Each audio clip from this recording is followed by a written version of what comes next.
confidence, courage, and mental strength. His horse riding team.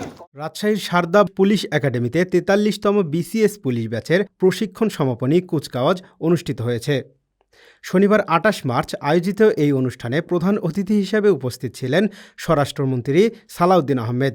অনুষ্ঠানে স্বরাষ্ট্রমন্ত্রী তার বক্তব্যে বলেন, পুলিশ কোনো বিশেষ দলের লাঠিয়াল বাহিনী নয়, বরং পুলিশকে জনগণের বন্ধু হিসেবে কাজ করতে হবে। তিনি আরও বলেন, আইনশৃঙ্খলা রক্ষায় পেশাদারিত্ব, সততা ও জনগণের আস্থা অর্জনেই বাংলাদেশ পুলিশ সদস্যের মূল লক্ষ্য হওয়া উচিত। পুলিশ কোনো বিশেষ দলের বা গোষ্ঠীর লাঠিয়াল বাহিনী নয়, বরং পুলিশ হবে জনগণের কৃত্রিম বন্ধু। এ সময় উপস্থিত ছিলেন inspector general of police Ali Hossain Fakir সহ পুলিশের বিভিন্ন স্তরের ঊর্ধ্বতন কর্মকর্তারা। প্রশিক্ষণ সমাপনী কুচকাওয়াজে নবীন পুলিশ কর্মকর্তাদের দক্ষতা, শৃঙ্খলা ও প্রশিক্ষণের বিভিন্ন দিক প্রদর্শন করা হয়।